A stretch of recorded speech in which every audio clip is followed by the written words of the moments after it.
ہیں پھر وہاں سے بھی اس کو نکال دے گا. تو ایسے بہت سارے واقعات صحابہ کرام کی زندگیوں کے اندر ہم دیکھ لیں. ایک واقعہ بدایہ و نہایہ کے اندر امام ابن کثیر رحمۃ اللہ علیہ رقم کرتے ہیں، تحقیق کرتے ہیں، لے کر آئے ہیں. حضرت ابو ہریرہ رضی اللہ عنہ بیان فرماتے ہیں کہ ہم چند صحابہ اللہ کے نبی صلی اللہ علیہ وسلم کے ساتھ بیٹھے ہوئے تھے کہ اللہ کے پیارے حبیب نبی کریم محمد رسول اللہ صلی اللہ علیہ وسلم نے ارشاد فرمایا کہ تم میں سے ایک شخص ایسا ہے کہ جو جہنم میں داخل ہوگا اور اس قدر سخت ترین عذاب میں مبتلا کیا جائے گا کہ اس کا ایک ایک دانت احد پہاڑ کے برابر ہو جائے گا.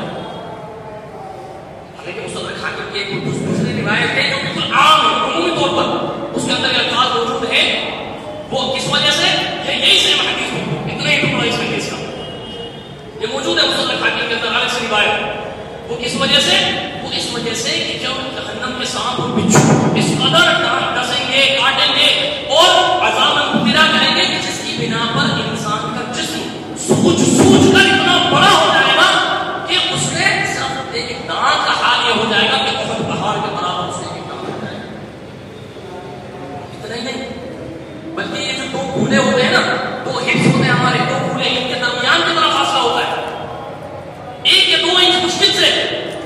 اس کے تعلق سے اللہ کے نبی صلی اللہ علیہ وسلم فرما رہے ہیں کہ یہ درمیان کا فاصلہ اس قدر بڑھ جائے گا جہنمیوں کا کہ جیسے مکہ اور مدینہ کے درمیان فاصلہ ہو جاتا ہے. یہ وہاں کے عذابات کی بنا پر جس کو انسان برداشت نہیں کر پائے گا. وہی حضرت ابو ہریرہ رضی اللہ عنہ بیان فرماتے ہیں کہ اللہ کے نبی صلی اللہ علیہ وسلم نے ہم چند لوگوں کو نشاندہی کر کے ہمیں سے یہ خطاب کیا، ہم سب پریشان ہو گئے، ہمارا دل کانپ رہا ہے بالکل پوری طریقے سے کہ یہ کیا کہہ رہے ہیں اللہ کے نبی صلی اللہ علیہ وسلم. اور میں حضرت ابو ہریرہ بیان فرما رہے ہیں کہ میں غور کرتا رہا، میں غور کیا کرتا ہم میں سے کون کس حالت میں پہنچ رہا ہے. یہاں تک کہ اس مجلس میں جتنے ہمارے ساتھی بیٹھے ہوئے تھے وہ سب ایمان اور عمل کی مضبوطی کے ساتھ دنیا سے رخصت ہوتے چلے گئے، سوائے 2 بندے بچے، ایک میں یعنی ابو ہریرہ اور ایک ایسا شخص جو نہ قریش میں سے تھا، نہ انصار میں سے تھا، نہ مہاجرین میں سے تھا، ایک الگ ہی قبیلے کا شخص تھا جس کا نام امام ابن کثیر ذکر کر رہے ہیں رجال بن عنفو یا عنفوا. یہ شخص دیکھیں حضرت ابو ہریرہ بیان فرما رہے ہیں کہ یہ رجال، یہ شخص اتنا متقی، اتنا پرہیزگار، نیکیوں میں اتنا بڑھ چڑھ کر حصہ لینے والا کہ اس کے تعلق سے لوگ مثالیں دیا کرتے تھے اس کی نیکیوں کی. ایک دین حاصل کیا کرتا اللہ کے نبی صلی اللہ علیہ وسلم کے پاس بیٹھ کر خوب بڑھ چڑھ کر اس نے حصے لیے، بڑے بڑے کاموں میں بڑے بڑے کام سر انجام دیے. تو مجھے اپنے بارے میں خدشہ لاحق ہونے لگا. مجھے حضرت ابو ہریرہ بیان فرما رہے ہیں کہ مجھے اپنے بارے میں خدشہ لاحق ہونے لگا کہ کہیں میرا تو وہ معاملہ نہیں ہو جائے گا. لیکن اللہ کا حکم دیکھیے، اللہ کا حکم دیکھیے کہ مسیلمہ کذاب کا فتنہ کھڑا ہو گیا. اللہ کے نبی صلی اللہ علیہ وسلم فرمایا تھا نا کہ میرے بعد 30 ایسے چھوٹے بندے کھڑے ہوں گے جو نبوت کا دعویٰ کریں گے، سب کے سب بہت بڑے چھوٹے ہوں گے. انہیں میں سے ایک شخص یہ مسیلمہ کذاب یمامہ کے اندر ایک علاقے کا نام یمامہ، وہاں ایک نمودار ہوا اور اس نے اپنی نبوت کا دعویٰ شروع کر دیا. حضرت ابو ہریرہ رضی اللہ عنہ، حضرت ابو بکر صدیق رضی اللہ عنہ، اللہ کے نبی صلی اللہ علیہ وسلم کا انتقال ہو گیا، خلیفہ اول بنے. تو اللہ کے حضرت ابو ہریرہ رضی اللہ عنہ، حضرت ابو بکر صدیق رضی اللہ عنہ نے حضرت رجال بن عنفو انہی شخص کو روانہ کیا کہ جاؤ تم یمامہ پہنچو اور ذرا چھانبین کر کے آؤ، ذرا دیکھو معاملہ آخر ہے کیا. یہ پہنچے وہاں پر، اس سے بات چیت کری، اس نے بڑے بڑے لالچ دینے شروع کر دیے. وہ کہنے لگے کہ نہیں دیکھو میں اپنی اس پوری سلطنت کا آدھا حصہ تمہیں دے دوں گا، اتنے سونا چاندی، اتنے زیورات تمہارے حوالے کر دوں گا، تم میرا ساتھ دے دو، تم میرا ساتھ دے دو. اللہ رب العالمین کا حکم دیکھے کیا سے کیا معاملہ ہو گیا کہ وہ رجال، وہ شخص اس کے باتوں میں آ گیا. اللہ کے نبی صلی اللہ علیہ وسلم کی صحبت میں رہنے والا شخص، آپ کے ساتھ علم حاصل کرنے والا شخص، اس بدکار، اس کذاب کی باتوں میں آ کر اس کے ساتھ شامل ہو جاتا ہے اور یہاں تک یہ بات بھی کہنا شروع کر دیتا ہے کیونکہ اس کو تو لوگ صحابی کے طور پر جانتے تھے نا، اور اس کی نیکیوں کی، تقوی کی، ایمانداریوں کی مثالیں دیا کرتے تھے آپس میں لوگ. شروع کر دیا لوگوں کے درمیان کیا اڑانا شروع کر دیا کہ نہیں میں نے اللہ کے نبی صلی اللہ علیہ وسلم سے سنا، نعوذ باللہ میں نے اللہ کے نبی صلی اللہ علیہ وسلم سے یہ کہتے کو سنا کہ ہاں میرے ساتھ ساتھ مسلموں کو بھی نبی بنا کر بھیجا گیا. اب ظاہر کی بات ہے اس کا یہ باتوں کا کہنا تھا کہ مسلمہ کذاب سے بڑا فتنہ صحابہ کرام کے اور لوگوں کے درمیان پیدا ہونے لگا. ہزاروں کی تعداد میں لوگ مرتد ہونے شروع ہو گئے صرف ایک جھوٹ کی بنا پر، نفس پرستی کی بنا پر. حضرت ابو بکر صدیق رضی اللہ تعالیٰ عنہ کو پتا چلا خالد بن ولید کی معیت میں ان کو گورنر بنا کر ایک لشکر روانہ کیا. اور اس لشکر کے اندر کون تھا؟ دو باتیں یہاں ہم اس حدیث کے اندر سمجھیں گے. ایک وہ شخص جس کو نبی کی صحبت حاصل ہوئی اور پھر بعد میں اس کا انجام ہوا، اور ایک وہ شخص جو ڈاٹوں بندوں اندھیروں کے اندر تھا لیکن جب وہ ایمان لے کر آیا تو کیا بن گیا. جب خالد بن ولید کی گورنر بنا کر اس لشکر میں بھیجا گیا تو اس میں ایک شخص اور داخل کیا گیا. حضرت ابو بکر صدیق رضی اللہ عنہ نے جس کو شامل کیا اس میں وحشی بن حرب. یہ کون تھا؟ یہ صحابی رسول تھے لیکن غزوہ احد میں اللہ کے نبی صلی اللہ علیہ وسلم کے چچا سید الشہداء حضرت امیر حمزہ رضی اللہ تعالیٰ عنہ کو شہید کرنے والا ہے شخص. اور اس نے تہیہ کر دیا تھا، یہ وعدہ کرا تھا اپنے آپ سے کہ جب تک میں کسی بڑے اشد کفار کو یا ایسے مرتد شخص کو جب تک میں اپنے ہاتھوں سے قتل نہ کر دوں تب تک میں اپنے حضرت امیر حمزہ رضی اللہ تعالیٰ عنہ کو شہادت تک پہنچانے کا کفارہ میرے معاملہ نہیں ہوگا، یہ کفارہ نہیں ہوگا. یہ اس نے وعدہ کر دیا اپنے آپ سے. اور مورخین لکھتے ہیں کہ یہ وحشی بن حرب اس قدر لمبا چوڑا انسان تھا کہ عام لوگ اگر گھوڑے پر بیٹھے ہوئے ہوں اور یہ صرف کھڑا ہوا ہو تو برابر ہو. اس قدر لمبا چوڑا انسان یہ وحشی بن حرب. یہ بھی حضرت خالد بن ولید رضی اللہ تعالیٰ عنہ کے ساتھ لشکر میں یمامہ کی طرف مسلمہ کذاب کے خلاف پہنچ گیا. جنگ یمامہ جو رونما ہوئی اس وحشی بن حرب نے اور اس پورے لشکر نے بڑی دردناک طریقے کے ساتھ مسلمہ کذاب کو بھی قتل کیا اور رجال بن عنفوہ اس کو بھی قتل کیا گیا بڑی ذلت اور رسوائی کے ساتھ. تو پتہ کیا چلا کہ ہر معاملے میں سب سے اہم چیز کیا ہے؟ توفیق الہی کا ہونا. ہمارے پاس اگر مال دولت ہے، ہمارے پاس اگر علم ہے، ہمارے پاس اگر چاہو عظمت ہے، ہمیں اگر اللہ تبارک و تعالیٰ نے اپنے کسی خاص کام کے لیے چن لیا تو ہماری کوئی بساط نہیں ہے، ہماری اپنی کوئی طاقت ہمت نہیں ہے، یہ صرف اور صرف توفیق الہی. اور رب چاہے جب چاہے اس کو چھینے اور رب کریم جب چاہے اس توفیق کو صرف کر لے. لہٰذا اس توفیق الہی کی قدر کرنی ہے ہمیں. یہ حاصل ہوتا کہ اس توفیق الہی کی ہمیں قدر کرنی چاہیے کہ رب ذوالجلال نے ہمیں یہ موقع میسر فرمایا. یہ ہزاروں لاکھوں کروڑوں کے علاوہ صرف ہمیں یہ موقع میسر کیا ہے تو ہم اس کی قدر کریں، اس کی اہمیت کو سمجھیں، اخلاص کے ساتھ، للہیت کے ساتھ، صرف اللہ کے رضا کے لیے، صرف دین کی اشاعت کے لیے، اللہ کے پیارے حبیب نبی کریم محمد رسول اللہ صلی اللہ علیہ وسلم کی سنتوں کی ترویج کے لیے جو مردہ ہوتی چلی جا رہی ہیں سنتیں ان کو زندہ کرنے کی خاطر فتنے و فساد کو ختم کرتے ہوئے دباتے ہوئے ہم اس اہم مسئلے کی قدر کو سمجھیں اور اپنی ذمہ داریوں کو نبھاتے چلے جائیں. یہ اہم معاملہ. لیکن تکبر ہمارے اندر فوراً آ جاتا ہے، انا کے اندر ہم فوراً شامل ہو جاتے ہیں، نفس پرستی میں فوراً ہم مبتلا ہو جاتے ہیں اور پھر اپنے سامنے والے کو سمجھتے ہیں. پھر اپنے سامنے والے کو ہم میں سے کوئی بندہ جب اس چیز میں مبتلا ہو گیا پھر کوئی اپنے آپ کو ہی سب کچھ سمجھنے لگ جاتا ہے. اللہ کے پیارے حبیب نبی کریم محمد رسول اللہ صلی اللہ علیہ وسلم کے ارشاد فرما رہے ہیں کہ کیا میں تمہیں ایسا عمل نہ بتاؤں جو تمہارے نفلی روزوں سے، نفلی نمازوں سے، نفلی صدقات و خیرات سے افضل و بہتر ہے. صحابہ کرام نے فوراً پوچھا کہ اللہ کے نبی صلی اللہ علیہ وسلم بتائیے کون سا عمل ہے، کیا ہے معاملہ؟ اللہ کے پیارے حبیب نبی کریم محمد رسول اللہ صلی اللہ علیہ وسلم کے ارشاد فرما رہے ہیں کہ ایک دوسرے سے اچھا سلوک کرتے رہنا، آپس میں میل محبت کے ساتھ رہنا اور دو ایمان والے بھائیوں کے درمیان صلح کرا دینا، صلح صفائی کرا دینا. اس میں اور دوریاں پیدا کرنے والے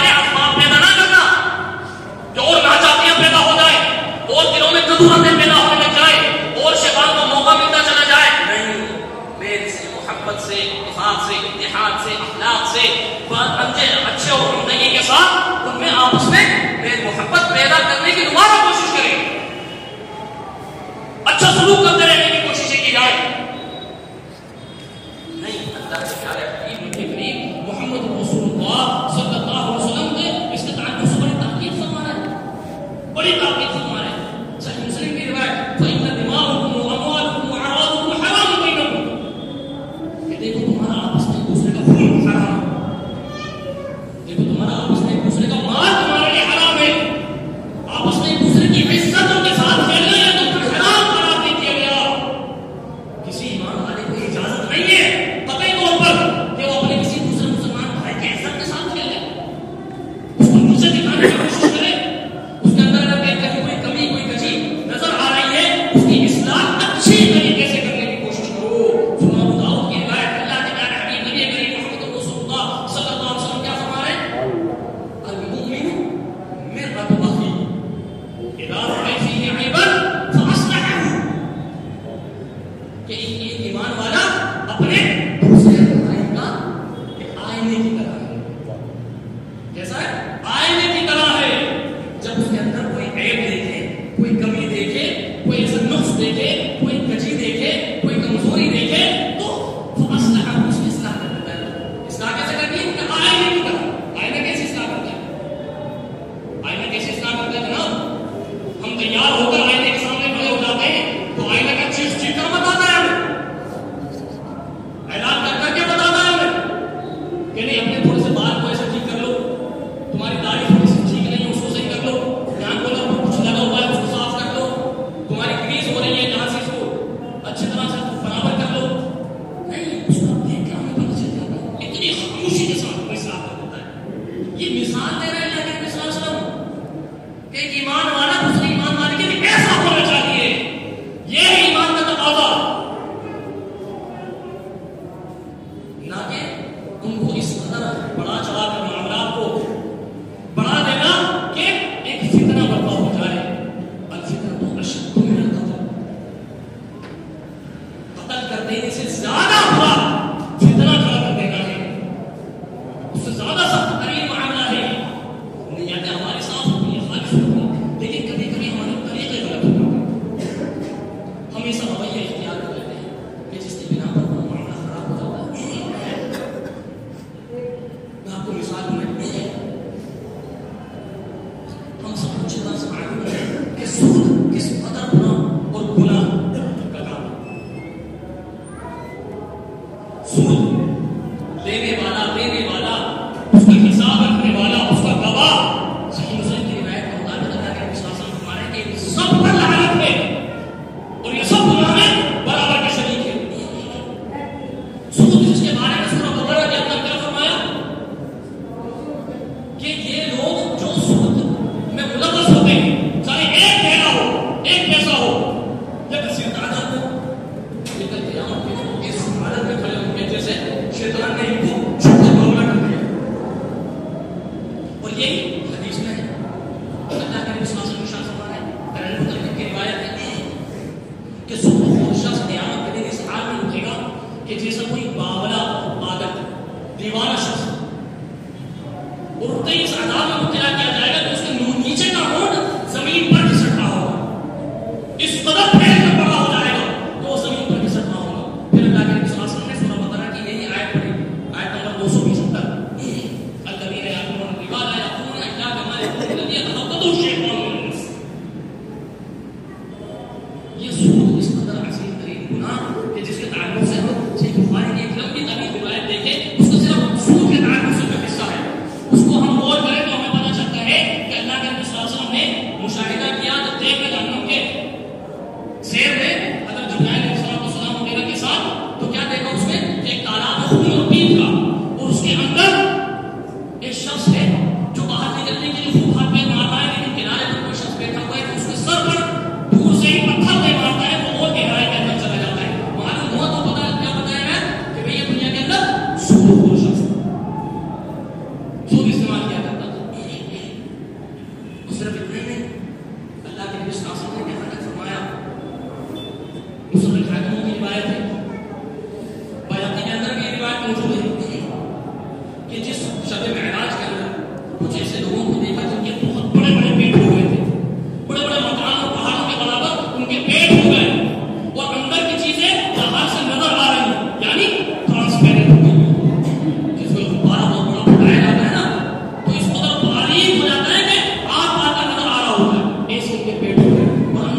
سود کے 70 یا 73 درجے ہیں، ان میں سے سب سے ہلکا درجہ یعنی سود میں ملوث ہونا سب سے ہلکا درجہ وہ ایسا ہے کہ جیسے ایمان کی اسلام کی حالت میں کوئی شخص اپنی ماں کے ساتھ زنا کرے. یہ سود کا سب سے ہلکا کم تر درجہ بتایا کہ کوئی شخص اسلام کی حالت میں اپنی ماں سے زنا کرے. پھر فرمایا آپ نے کہ سودوں کا سود ذرا اندازہ لگائیں کہ سب سے ہلکا درجہ یہ ہے تو سب سے اونچا درجہ کیا ہوگا؟ اس اونچے درجے سے بھی زیادہ بڑھ رہا ہے. سودوں کا سود یہ ہے کہ کوئی شخص اپنے ایمان والے بھائی کی بے عزتی کرے، اس کی عزت کے ساتھ کھیلے، اس کو ہر حال میں نیچا دکھانے کی کوشش کرے.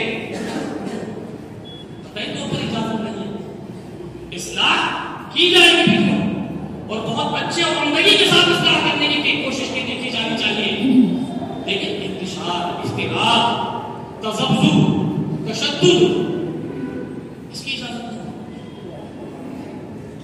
تو ہم کے لیے دعائیں کریں. سب سے پہلی چیز دعائیں. کیوں؟ کیونکہ توفیق دینا اللہ کا ہے، اس کا کام. دل میں بات اتارنا ہم بتا دیں.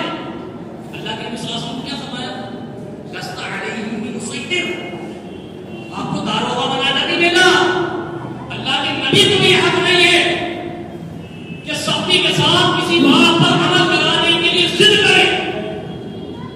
ہاں، جو معاملات ہیں جہاں پر سختی کی جانے کے ہمیں دلیلیں ملتی ہیں، ثبوت ملتے ہیں، وہاں پر سختی نہیں کی جائے گی. میں اللہ کے نبی صلی اللہ علیہ وسلم نے یہ بھی تو فرمایا، صحیح مسلم کی روایت ہے کہ من رأى منکم منکرا فلیغیرہ بیدہ، اپنے ہاتھ سے روکو. اگر کسی کی اصلاح کرنے کی کمی دیکھو تو اپنے ہاتھ سے روکنے کی کوشش کرو. اس کی استطاعت نہ ہو تو زبان سے روکنے کی کوشش کرو، زبان سے اس کی اصلاح کرو. اتنی بھی ایمان کا درجہ نہیں ہے تو سب سے کم درجہ کیا ہے؟ اس کو دل میں برا ڈالنا. تو ہاتھ سے بھی روکنا ہے لیکن اس کا طریقہ اصلاح. دعائیں، اس سے زیادہ بڑھ کر دعائیں.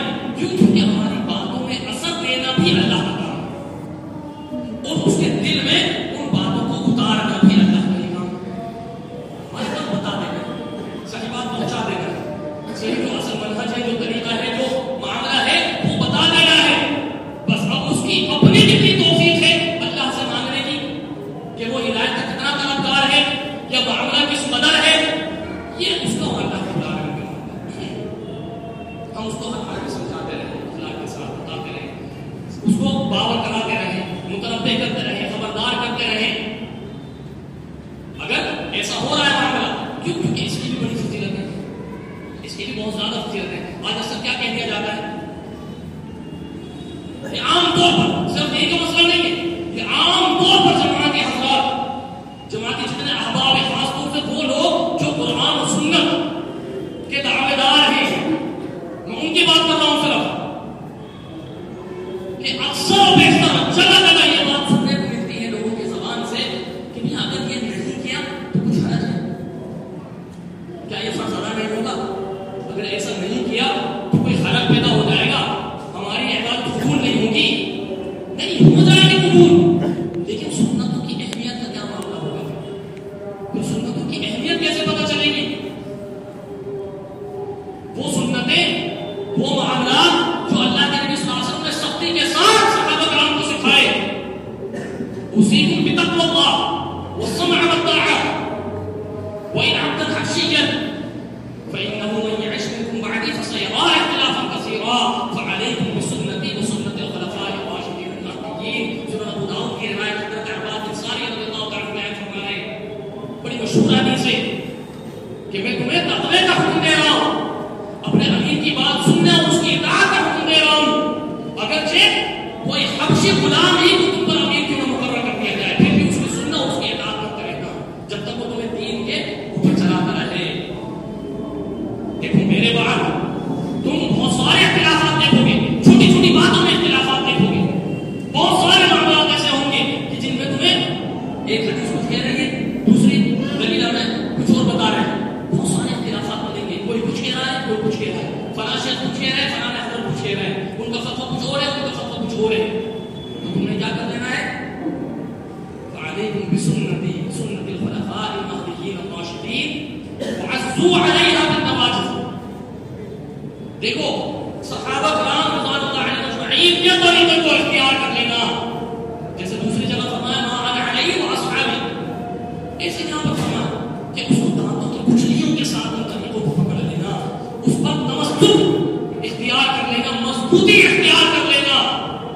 پر اس نیت کے ساتھ اگر کوئی اصلاح کی کوشش کر رہا ہے بہت اچھی بات ہے. ان کی نیتوں کے مطابق اللہ تبارک و تعالیٰ اجر عظیم سے انہیں نوازے گا انشاءاللہ. لیکن ہر چیز کا طریقہ عمدگی والا, اخلاقیات والا, بہتری والا, آرام سے, اطمینان و سکون کے ساتھ جہاں شدت اختیار کرنی ہے وہاں شدت اختیار کی جائے. وَعَزُّوا عَلَيْهَا بِالنَّوَاجِذِ وَإِيَّاكُمْ وَمُحْدَثَاتِ الْأُمُورِ. دیکھو یہ جو سنتیں ہیں میری اور صحابہ کرام کی, ان کو تم مضبوطی سے پکڑے رہنا, ان کو نہ چھوڑنا. ہاں بدعتوں سے بچتے رہنا, بدعتوں سے بچتے رہنا, ان سے پرہیز کرنا, اجتناب کرنا, ان کے قریب بھی نہیں جانا تم نے.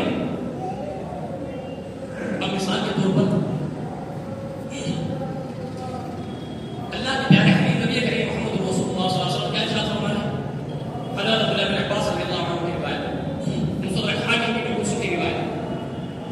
آپ نبی علیہ الصلوۃ والسلام ارشاد فرما رہے ہیں کہ اب شیطان تمہارے تعلق سے بالکل بے فکر ہو چکا ہے کہ تمہیں کھلا کھلا شرک میں مبتلا کرے.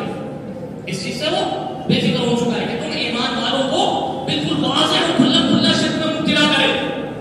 ایسا نہیں کرے گا وہ. وہ کیا کرے گا؟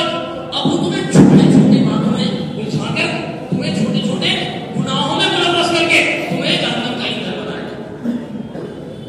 چھوٹی چھوٹی باتوں میں تمہیں لگا دے گا کہ اسی میں الجھے رہو, یا ان کی اہمیت تمہارے دلوں سے نکال دے گا. یہ سارے مطلب اس کے ہیں, ہم کسی بتا رہے ہیں کہ چھوٹی چھوٹی گناہوں میں ملوث کرنے کا مطلب کہ چھوٹی چھوٹی سنتوں کا اہتمام, اس کی توفیق نہیں دے گی. چھوٹی چھوٹی باتیں جو اللہ کے رسول اللہ سے ثابت, صحابہ کرام سے ثابت, آثار سے ہمیں مل رہی ہیں, سلف کے جو طریقے رہے اس میں ہم کوتاہ ہو جائیں گے, اس میں سستی اختیار کرنے لگ جائیں گے.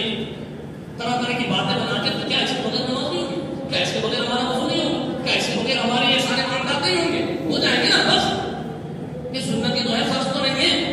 نہیں, ایسی تو سنتیں ہوتی چلی جاتی ہیں, ایسی سنتیں ختم ہوتی ہیں. کوئی الگ سے کوئی ایسا معاملہ نہیں آتا, ظاہری طور پر شیطان آتا اس کو سرو نہیں کرے گا ہمارے اندر سے.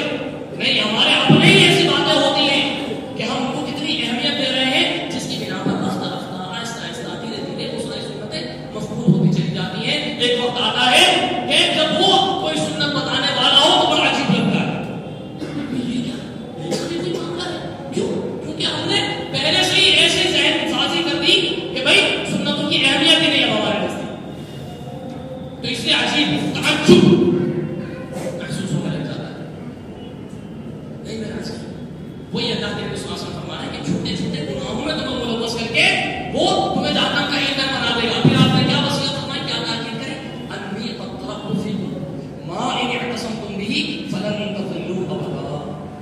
دیکھو میں تمہارے درمیان دو چیزیں چھوڑ کر جا رہا ہوں, اس کو جب تم مضبوطی کے ساتھ تھام لو گے تو کبھی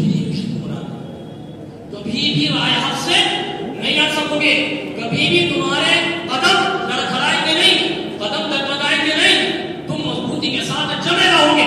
وقتی طور پر تمہیں شیطان تھوڑی دیر کے لیے بہکا دے گا, لیکن پھر فوراً تم انشاءاللہ اللہ کی توفیق سے واپس آ جاؤ گے اور سمجھ جاؤ گے. انی قد ترکت فیکم ما ان اعتصمتم به فلن تضلوا ابدا, کتاب اللہ و سنت اللہ رب العالمین کے کتاب اور میری سنت, یہ دو چیزیں. اسی لیے کیا فرمایا آگے, اطیعوا اللہ واطیعوا الرسول فإن تولوا فإنما على رسولنا البلاغ المبین. دیکھو ہدایت دینا اللہ کا کام ہے, پھر اس پر جمع کر کے رکھنا اسی کا کام ہے. اسے بولنے توفیق طلب کرتے رہنا, کیوں؟ کیونکہ وہ ہر چیز کا جاننے والا ہے, علم رکھنے والا ہے. اب اللہ تبارک و تعالیٰ اور اس کے پیارے حبیب نبی کریم محمد رسول اللہ صلی اللہ علیہ وسلم کی اطاعت و فرمانبرداری کرتے رہو. اگر منہ موڑو گے تو نبی کو تو پیغام پہنچانے والا ہے, بنا کے بھیجا گیا ہے, داروغہ بنا کر نہیں بھیجا. وہ زبردستی نہیں کر سکتے. ہاں, بتا دینا ان کا کام ہے, پہنچا دینا ان کا کام ہے, عمل کرنا تمہارا کام ہے, ہدایت مانگنا اپنے ذرائع سے تو تمہارا کام ہے. جتنی ہدایت میں سے مانگ کے طلب کرتے چلے جاؤ گے رب العالمین اتنی توفیق عطا کرتا چلا جائے گا. اسی طریقے سے دو تین اور باتیں نماز کے تعلق سے,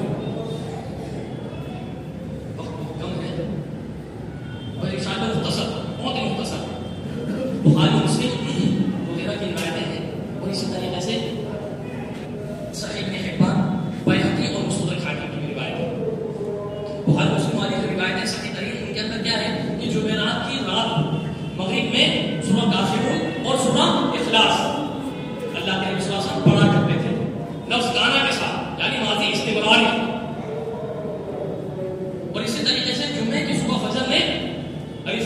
مزید اور سورہ دہر پڑھا کرتے تھے.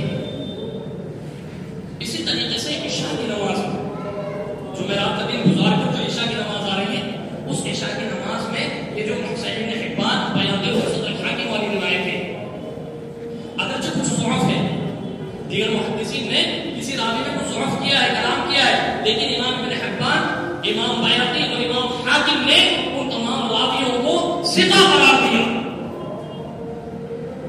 اور ایسی روایتوں کے ساتھ یہ حدیث لے کر آئے کہ جس میں مغرب کا بھی ذکر اور عشاء کا بھی ذکر کہ مغرب میں سورہ کافرون پہلی رکعت میں جمعرات کی دن گزار کر جو مغرب آئی اور دوسری رکعت میں سورہ اخلاص عشاء کی نماز میں سورہ جمعہ اور اگلی رکعت میں سورہ منافقون پڑھا کرتے تھے. ماضی استقلالی کے ساتھ تینوں روایتیں یعنی اکثر و بیشتر زیادہ تر آپ اللہ کے نبی صلی اللہ علیہ وسلم انہی صورتوں کو پڑھا کرتے تھے. اب دیکھیں اگر تشدد کا معاملہ اختیار کر لیا جائے تو یہاں پر بھی خراب پیدا ہو جائے گی. تشدد کیا کہ نہیں جی یہی صورتیں پڑھنی ہیں جن میں کوئی اور چھوٹی پڑھ ہی نہیں سکتا. یہ غلط ہو جائے یہ تو ہم نے اس کو فرض قرار دے دیا یہ تو ہم نے اس کو فرض قرار دے دیا نا. جبکہ ماضی استقلالی کا مطلب کیا ہوتا ہے کہ اکثر و بیشتر یہ کام ہوتا آ رہا ہے.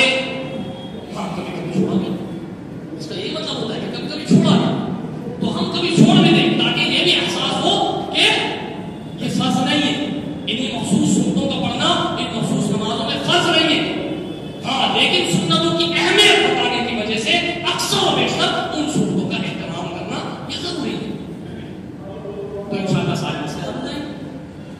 اسی طرح مسبوق کی امامت کا معاملہ اللہ کے نبی صلی اللہ علیہ وسلم سے واضح حدیث دلیل موجود ہے. صحیح مسلم سنن نسائی وغیرہ کی روایتیں ہیں کہ کوئی شخص آیا نماز میں ملا اس کی ایک رکعت چھوٹ گئی اب اس کے ساتھ کوئی دوسرا شخص آتا ہے تو وہ دونوں اپنی جماعت کر کے نماز پڑھ سکتے ہیں.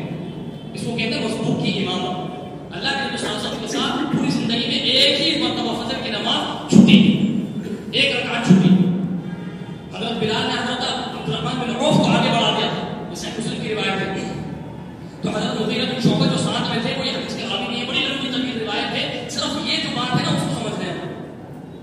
آپ پاس آئے حضرت حالت سے وضو میں بھی بڑی تاخیر ہو گئی یہاں تک کہ حضرت عبدالرحمن بن عوف کی ایک رکعت ہو گئی سب نے ایک رکعت پڑھ لی. دوسری رکعت میں آ کر ملے اللہ کے نبی صلی اللہ علیہ وسلم اور پھر حضرت مغیرہ بن شعبہ بیان فرما رہے ہیں کہ پھر میں نے جب سب نے سلام پھیر دیا تو ہم نے نماز پڑھی اور اللہ کے نبی صلی اللہ علیہ وسلم نے ہمیں نماز پڑھائی. صلی بنا کیا الفاظ ہے سنن نسائی میں بھی اور صحیح مسلم والی جو روایت جو دوسری ہے اس کے اندر بھی صلی بنا کہ ہمیں اللہ کے نبی صلی اللہ علیہ وسلم نے چھوٹی ہوئی رکعت پڑھائی یعنی ہم نے جماعت سے پڑھی. تو یہ بھی ایک سنت ہے اس کو بھی اہتمام کرنا چاہیے. اگر کوئی کر رہا ہے تو بہت اچھی بات ہے اسے نہ روکا جائے. اللہ تبارک و تعالیٰ سے التجا ہے کہ وہ لگے ہم سب کو